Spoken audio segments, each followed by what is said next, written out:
Um casal de irmãos se casaram, tiveram 3 filhos e os 3 nasceram aleijados.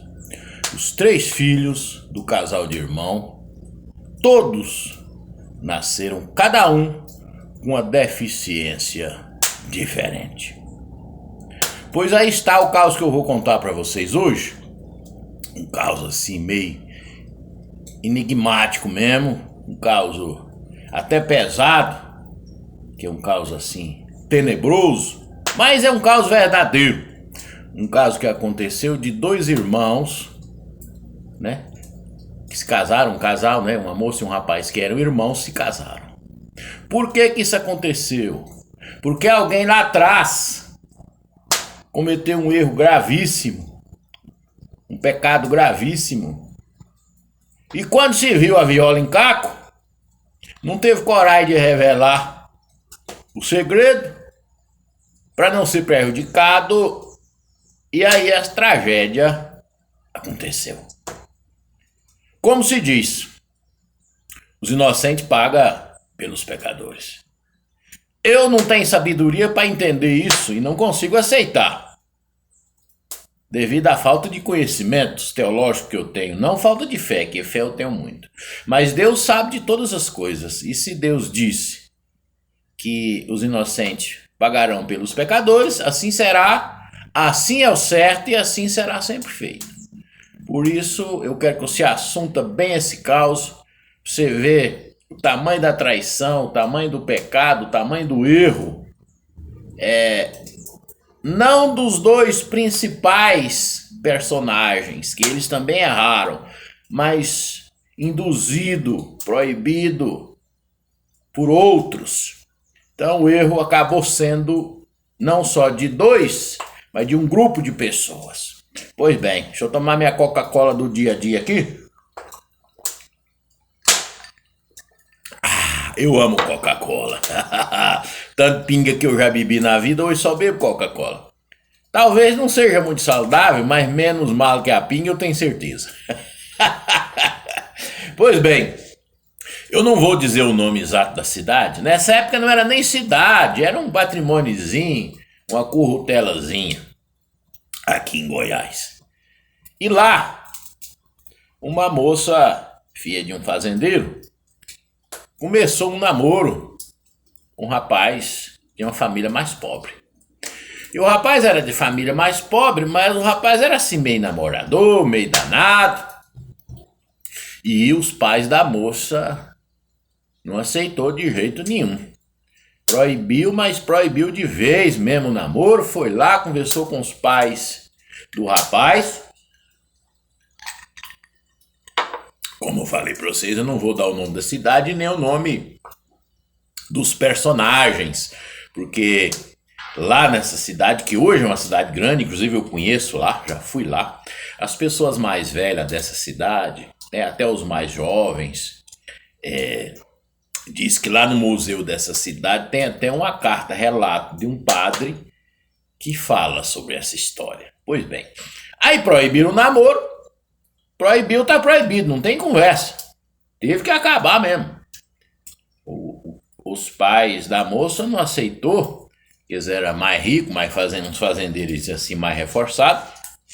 Não aceitou que ela casasse de jeito nenhum com um rapaz que era mais pobre, ainda era assim, uma pessoa boa, honesta, trabalhador, mas era assim meio namorador. De vez em quando ele tinha 2 namoradas de uma vez só, mas era uma pessoa muito boa. O que aconteceu? Proibiram o namoro. Essa moça passou alguns tempos, alguns meses, arrumou um outro namorado, mais ou menos do nível dela, do jeito que o pai dela queria. Prepararam para o casamento, e o rapaz também arrumou outra moça, conheceu outra moça, e marcaram os casamentos, os noivados. Os casamentos foi mais ou menos na mesma data, e todo mundo esqueceu da história, que era comum no interior isso antigamente. Os pais determinavam, não, você não vai casar com fulano, não, você vai casar com fulano. Então era normal, tanto é que ninguém se lembrou mais da história, ninguém nem lembrava que aqueles 2 tinham sido namorados um dia. Só que os 2, nenhum não esqueceu. Os 2 tinham um sentimento assim, mais aprofundado. O que aconteceu? todos os dois casais já de papel arrumado para casar no civil, já data marcada para casar na igreja.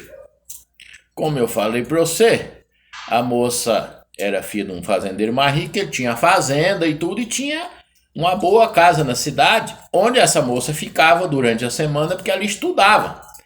Dessa currutelinha, ela pegava um ônibus e ia para uma outra cidade maior para estudar. Então ela ficava a semana na currutelazinha, lá com a tia dela, que tomava conta dela, vigiando. E final de semana ela vinha para casa, a hora os pais dela, e enfim. E o rapaz mais pobre também trabalhava nas fazendas, por ali. Os pais dele tinham um sítiozinho, mas todo dia ele estava na cidade, né? Nesse tempo não tinha moto nem carro, ia de cavalo, ia de bicicleta, às vezes ia até a pé, que a currutelazinha era perto. Pois bem, tá lá o rapaz dando uma volta na cidade, encontra a moça. Eu vou chamar as duas de Maria, até porque uma delas realmente o nome era Maria, conta-se no caos. O rapaz lá andando encontrou ela. Encontrou, não teve jeito. Cidade pequena, olharam em volta assim, não tinha ninguém, começou a prosseguir. E o rapaz declarou, eu vou casar com outra, mas a mulher que eu amo é você, eu queria me casar com você. Ela também disse, eu vou me casar com outro, mas o homem que eu amo é você.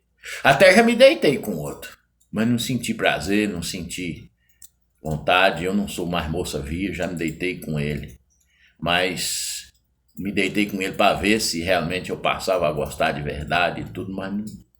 Eu vou casar com ele, mas o homem que eu amo para sempre, amar para sempre, eu sei. E ele fez o mesmo juramento ali, e ele, como eu falei, Coca-Cola boa. Como eu falei, era assim meio namorador, um rapaz assim meio esperto. Ele, além do sentimento, ele deu uma experimentada nela, né? Falou, eu sei que sua tia saiu, que eu vi ela pegando um ônibus para outra currutela. Eu sei que você vai dormir sozinho em casa hoje. Deixa eu pular a sua janela, já que nós não vamos poder ficar juntos para sempre, pelo menos uma noite junto. Só vai acontecer se você quiser. Se você não quiser, nós só conversa, proseia e vai ser tudo no seu controle, no seu domínio e tal. E levou, né? E ela gostava do cara, não deu outra, aceitou.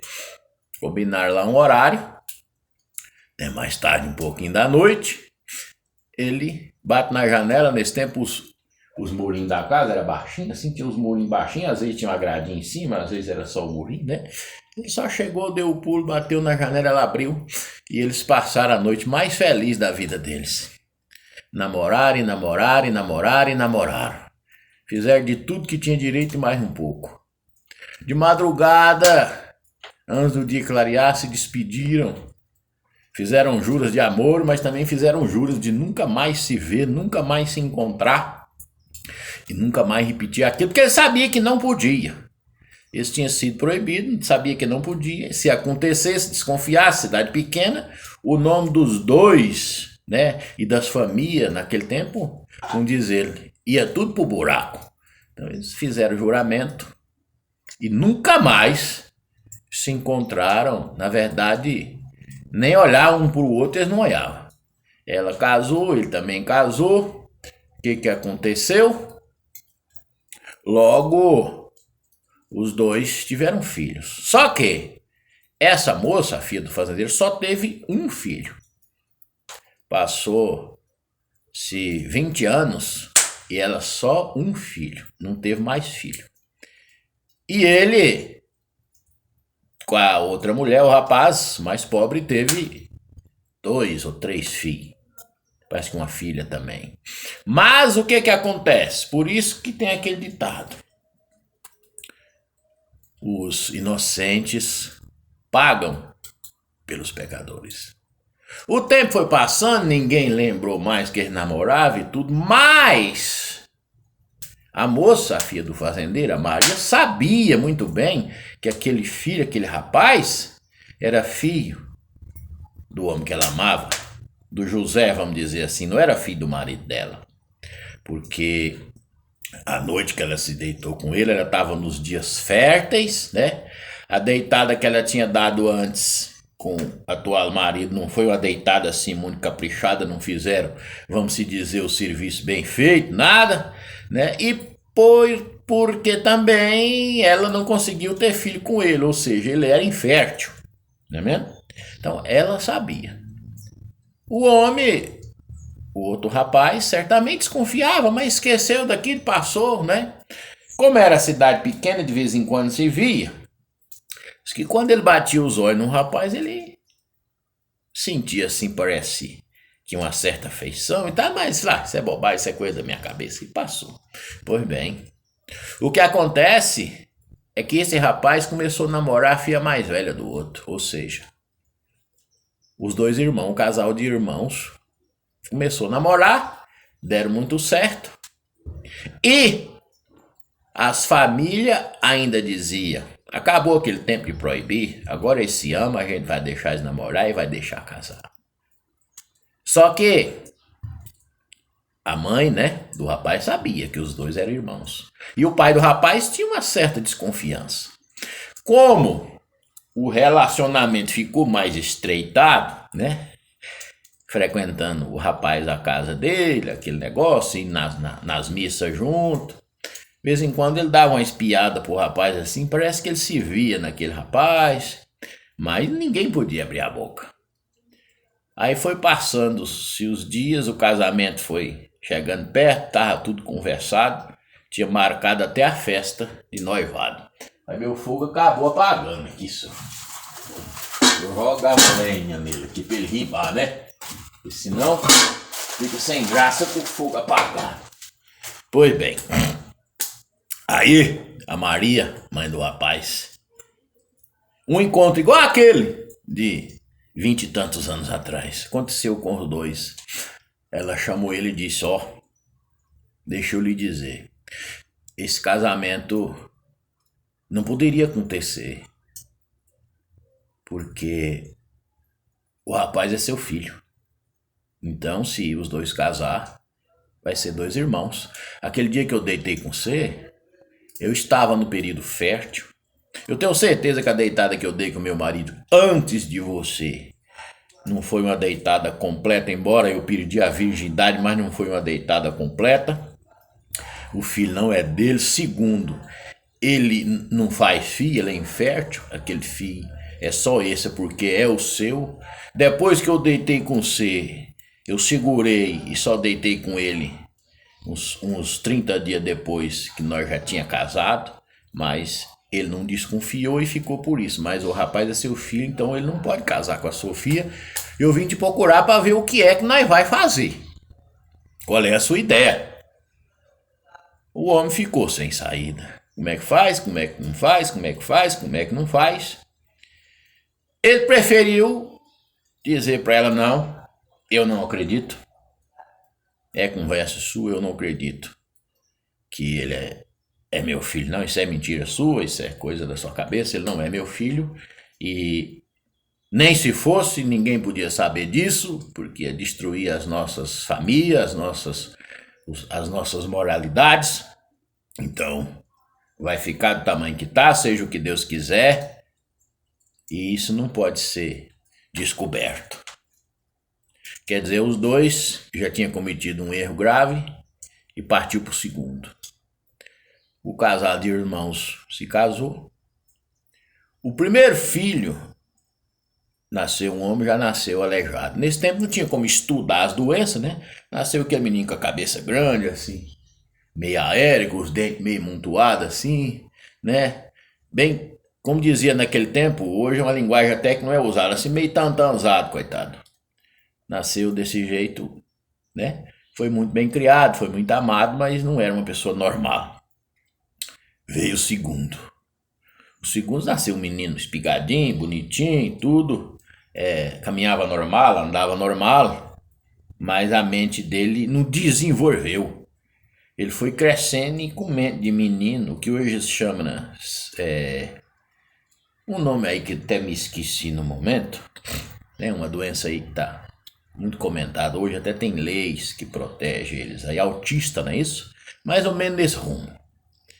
E por último veio uma menina. Por sinal, uma menina belíssima, uma menina linda demais da conta. Mas ela tinha, pelo que se fala no caso, seria o síndrome de Down, né? Ela não desenvolveu muito assim, nem no tamanho. Ficou meio baixotinha, meio fortinha. Tem aqueles, assim, sinal no olhar, né? Na boca, no nariz, nas orelhas. Que hoje eu acho que seria síndrome de Down. Mas muito bonita e bastante inteligente. Faltava alguma coisa, às vezes não pegava as rádios tudo. Mas era bastante inteligente, muito amada. E isso, ela foi crescendo e essa acabou que arrumou casamento, né, com um rapaz normal, casou e teve filhos normais. Só no parto dessa menina, a mãe dela faleceu. Então eu tinha até pulado essa partezinha. No parto dessa última filha, o parto foi complicado, naquele tempo não tinha recurso. A mulher faleceu. Ficou o pai, né, com os 3 filhos deficientes. O mais velho não durou muito, morreu. Logo morreu o outro, ficou essa menina. E o segredo guardado as 7 chaves uma vida inteira. Essa menina que tinha síndrome de Down casou com um rapaz normal, como eu falei, teve filhos, deu seguimento à família, os filhos delas, né, que é os netos dele, nasceram normais, né, ele ficou feliz, agradeceu a Deus, apesar do pecado dele, né? E nasceu normais. A outra mulher, o marido dela, esse que era infértil, logo veio a falecer também. Ela ficou mais velha, ficou meio demente, acabou tendo que ir fazer tratamento e ficou totalmente esclerosada, vamos dizer assim, e acabou que ela morreu cuidada por outras pessoas, porque ela ficou doida, vamos se dizer, perdeu mesmo a estribeira. Então foi só desgraça, só coisa ruim. Esse homem, depois ela até confessou lá com o padre, né? Essa mulher, né, a Maria, a mãe, também confessou, o padre, né, achou muito triste aquilo, porque ele tinha feito o casamento. Ele já estava velhinho, mas tinha feito o casamento. Aí ele falou, o que eu posso pedir é que Deus os perdoe, né? Aqui na confissão, eu peço a Deus que perdoe, passo para vocês algum sacrifício, mas o perdão está dentro de cada um de vocês. Se vocês realmente arrependeram de verdade, de fato, certamente Deus irá perdoar. Mas foi um pecado muito grave e o sacrifício vai ser também muito grave.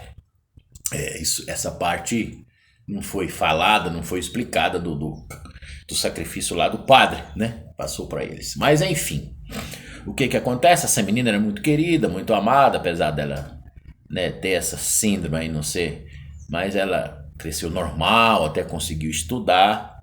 E dos 4, né, dos 2 casais e dos filhos, por fim só restou, né, o avô já bem velhinho, a filha que deu seguimento à família, né? Os outros 2 já tinham morrido. O marido da outra tinha morrido, a mulher dele também tinha morrido, ficou só mesmo o pai e a filha, o pai e a neta, né? O pai, a filha e as netas. Quando ele já estava prestes a morrer, prestes a morrer já bem de idade, é que ele revelou o segredo para essa moça, e através dela que o caos veio vindo, a cidade inteira ficou sabendo, e todo mundo sabe que lá nessa cidade aconteceu esta história. E como eu falei no começo, eu não falei nome da cidade, nem o nome das famílias, porque através dessa menina, mesmo assim, meu avô que contava o caso, falou que ela teve lá, nesse tempo ela tinha 5, 6, 7, 10 meninos. Parece que ela teve 8 filhos, essa menina, mesmo assim, com esses pequenos desalinhamentos, ela teve vários filhos, todos saudáveis, né? E deu o pispeio ali, uma nova geração de pessoas normais, né? E deu seguimento. Então essa família oriunda dessa menina nessa cidade é muito grande. Se eu falar o nome da família, né, o nome da cidade, alguém pode se sentir ofendido, né? Mas quem é da região lá, quem é até da minha região, que é um pouquinho mais distante, mas por ali no centro-oeste goiano, os mais antigos conhecem bem esse caos. E esse caos é um caos verdadeiro, embora um pouco triste da gente contar, mas foi verdade, né? E ele serve de exemplo, e eu repito aqui no final dele. Quando começa errado, não tem jeito.